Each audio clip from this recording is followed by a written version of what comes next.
Salut à tous et bienvenue dans Débrief Pay-Per-View. Bon, par contre, je vous préviens, je vais pas faire toute la vidéo comme ça risque d'être difficile. Générique.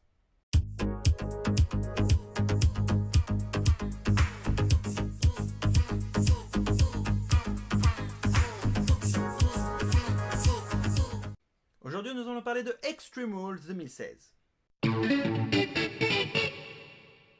Match d'opener de ce pay-per-view, les Usos versus The Club, donc Carl Anderson et Luke Gallows. Dans un Tornado Tag Team Match, oui, il faut préciser, même s'il sera marqué du tout sur l'habillage. Un match qui n'a même pas encore débuté.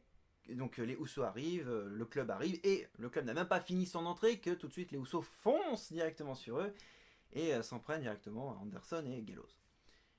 Un match que les Usos ont tenté de tuer, sauf qu'ils se sont fait prendre du coup à leur propre jeu, et c'est du coup Luke Gallows qui a un petit peu calmé le jeu. Anderson a été un peu KO au bout d'un moment, Luke Gallows a été obligé de gueuler en plein match. Bon, après c'est un détail.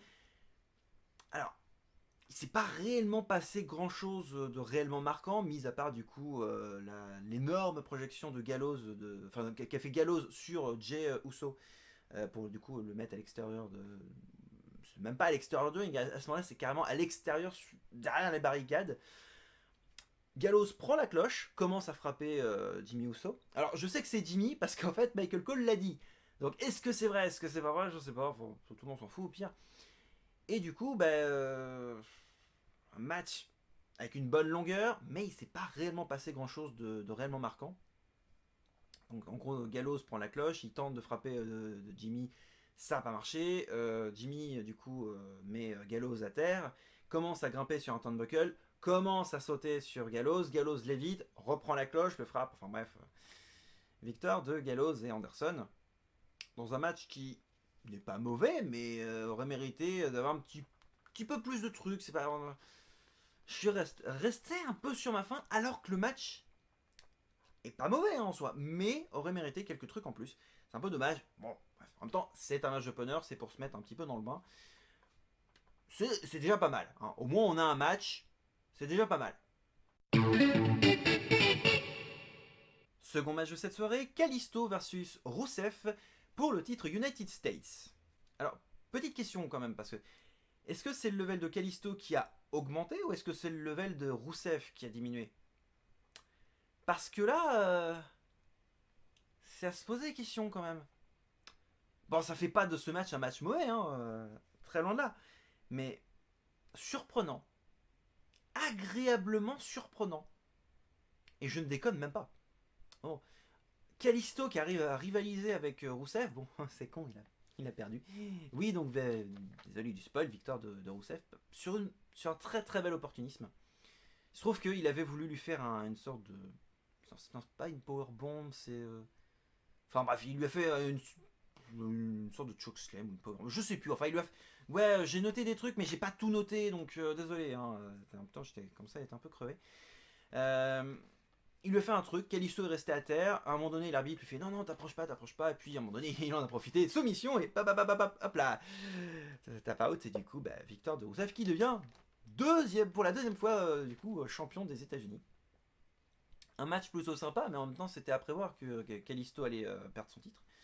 Pourquoi c'était à prévoir? Parce que Ryback ne l'ayant pas gagné deux fois consécutives, il a perdu les deux fois, et du coup Kalisto allait de toute manière perdre le titre, je pense. En même temps, on n'a pas senti Kalisto énormément impliqué. Il était là, il faisait des trucs, il a réussi à rivaliser deux trois fois, il a fait des trucs plutôt sympas, mais alors soit c'est Rousseff qui s'est un peu mis en retrait, soit c'est Kalisto qui du coup s'est vachement mis en avant. Je sais pas, c'est à voir. C'est à voir. En tout cas, ma foi, un match plutôt sympathique. Troisième match pour le titre par équipe, cette fois-ci, les Vaudevillains versus les New Day. Voilà. Donc, pas grand chose à dire, hein. C'est les New Day. C'est les New Day, hein, c'est les New Day. Enfin, c'est les New Day avec un Kingston qui joue les managers et Woods qui du coup le remplace. Biggie hein, qui est toujours présent.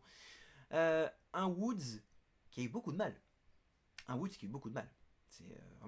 Là c'est indéniable. Il a eu beaucoup de mal. Sur ce début de match, on va dire que ça a été une sodomie.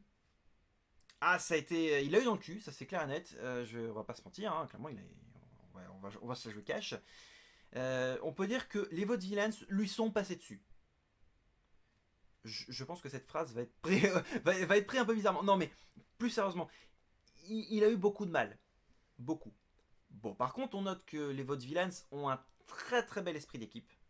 Vraiment, on sent que c'est une équipe. Pendant un temps, la WWE a vraiment pris deux mecs totalement random. Deux mecs, voilà. Bon, là c'est des mains, mais ils prennent deux mecs et ils en font une équipe. Là, on sent que c'est vraiment des équipes à part entière. Vraiment, il y a vraiment des trucs de construits et ça se voit. Bon, le New Day n'est pas en reste. Hein. Alors là, par contre, ils ont fait un très beau mouvement collectif. On se croira au football quand je dis ça. Vraiment, on dirait une belle action collective. C'est. Ah. En même temps, c'est le New Day. Ils ont toujours fonctionné comme ça. Donc, c'est pas très surprenant. Mais là, pour le coup, comme Woods était en danger pratiquement les trois quarts du match, Biggie est lui-même intervenu. Kofi également, un petit peu en scred, vite fait. Et je sais pas, j'aurais aimé en voir plus parce que merde, c'est New Day quoi. J'aurais bien aimé en voir un peu plus. Et ils conservent leur titre. Allez savoir pourquoi. En même temps, c'était peut-être c'est encore un peu tôt, hein, je pense, pour les Vaudevillains pour toucher un titre du main roster. Mais bon, le match en lui-même est pas dégueu. Et je me dis qu'un rematch pourrait peut-être se profiler. En même temps, ça me semble tellement évident qu'un rematch va se profiler. Et un match, ma foi, pas dégueu. Plutôt bon, petit Massaillon. Plutôt bon. En même temps, les matchs de ce pay-per-view, mais j'en reviendrai dans la conclusion. Vous comprenez pourquoi. Match pour le titre intercontinental en Fatal 4-Way opposant Kevin Owens, Sami Zayn, Cesaro et The Miz. Oh mon dieu. Oh mon dieu. Le meilleur match de ce pay-per-view. Ah non mais alors là c'est posé, ça y est. C'est la fin de ce débrief, salut. Oh. Non, je déconne. Le meilleur match de ce putain de pay-per-view. Il n'y a pas à chier, il n'y a pas à tortiller du cul pour chier droit, c'est le meilleur match. Par contre, la petite action de Sami Zayn dès le début du match, alors je crois que ça a mis tout le monde d'accord, hein, ça a mis tout le monde sur le cul. Voilà, ça c'est fait. Hein. En gros, le match commence, on les annonce tous, tranquille. Enfin non même pas, ça a été annoncé, le match commence, ils sont chacun à un coin du ring. Donc Zayn est à un coin, Cesaro est du coup à un autre coin. Owens est à un coin, donc à la diagonale de Zayn, et The Miz est à la diagonale de Cesaro.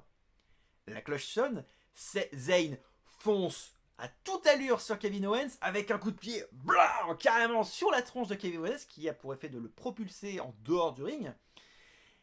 Et là on voit la tête de Cesaro, c'est en mode John Travolta. Vous savez ce fameux gif animé qu'on voit tout le temps là.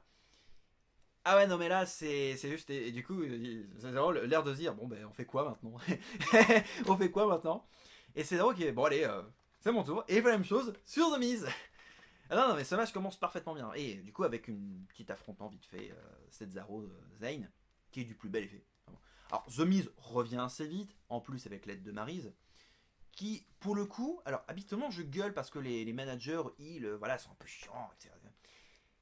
Oh merde, j'ai adoré. Alors en même temps, c'est assez cool. Owens revient assez rapidement dans le match, pour mon plus grand plaisir, forcément. Et là, c'est le festival. C'est le festival. Ça s'enchaîne à toute allure. Vraiment. C'est. Honnêtement, oh, ça a été le festival de pinfall. Alors, habituellement, enfin, habituellement, pas habituellement, mais à Payback notamment, ça avait été principalement que du roll-up. Ça avait été d'ailleurs une de mes critiques personnelles et également celle de Joe du monde de Joe. C'était que des roll-up. Là, pour le coup, il y en avait beaucoup moins, heureusement, mais ça a été le festival de tentatives de pinball. Je bafouille. De tentatives de pinfall. Ouais, non, je vais éviter de couper au montage parce que voilà. Autant assumer les conneries. C'était juste super. En plus, avec la petite, pas altercation, mais presque. Vraiment, à un moment donné, on voit The Miz qui est à l'extérieur, Maryse également, et Kevin Owens. Et là, on voit le petit regard, une sorte de petite limite. Ouais, t'as un problème entre Maryse et Kevin Owens. The Miz qui arrive, Owens qui leur balance du coup, et un petit regard encore, Owens qui revient sur le ring. Non, c'était juste. C'est juste super. Ah non, franchement, c'était juste super. C'est. C'est le meilleur match, honnêtement, de ce pay-per-view. Et on comprend pourquoi. Mais victoire de Miz qui conserve sa ceinture sur un truc tout con. Vraiment tout con, hein. Tout simplement parce que Zayn s'en est... Au lieu de faire le finish sur Cesaro, revient sur Kevin Owens et forcément The Miz en profite. Et pinfall de The Miz sur Cesaro. Il manquait pas grand chose, hein, franchement, pour que la victoire soit à Zayn. J'ai cru qu'elle allait être à Zayn. Vraiment, j'ai cru. Bah, peut-être pas Owens. Quoique, il m'a bluffé à un moment, ce con. Mais j'ai cru que ça allait être Sami Zayn. Manque de bol, c'est The Miz. Le match est vraiment... Alors, c'est pas le match de l'année, mais il est pas loin. Oh, il est pas loin. Il est bon, il est très très bon. Là, franchement, on t'a dans du très très lourd. Bah, victoire du Miz et match suivant, match suivant. Ambrose Jericho dans un Asylum match. En gros, c'est un steel cage avec des armes. Voilà, c'est ça. En fait, un Asylum match, c'est un steel cage match avec des armes. Un peu comme le Elimination Chamber avec des armes de l'année dernière. Donc, non, mais c'est bien, ils tentent des nouveaux trucs. Hein, mais ok, alors on va me dire que je fais un peu mon blasé. Rassurez-vous, c'est pas le cas. Le match est juste très long. Fut un temps où il s'est pas passé grand chose. Un Jericho qui n'en avait juste rien à branler. Tout à fait. Non, non, mais je déconne pas, il en avait juste rien à branler. Euh, Très long.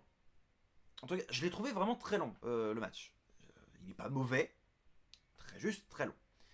Bon, plusieurs armes ont été décrochées et, chose assez surprenante, c'est surtout pour une PGRA, Ambrose donc, prend une sorte de mini conteneur de peau, je ne sais pas ce que c'est.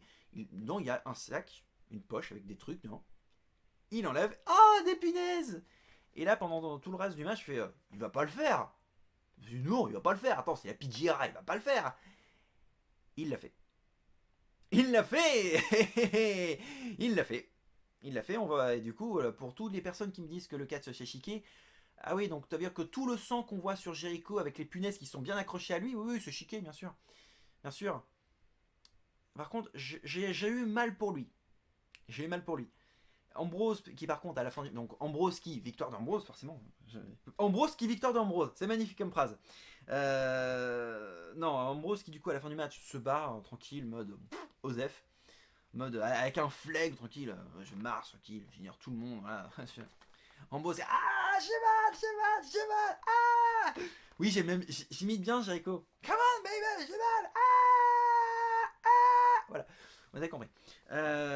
Ouais, le match est très long et en fait, en gros, les 10 dernières minutes sont assez importantes du match. Ouais, c'est un peu dommage par contre. C'est du détail, mais un match un peu moins long ou à ce moment-là un tout petit peu plus rythmé aurait été mieux. Le problème, c'est que Jericho, on voyait qu'il avait vraiment pas envie. Alors, est-ce que ça faisait partie du kayfabe? Je ne sais pas. Est-ce qu'il était effrayé? Je ne sais pas.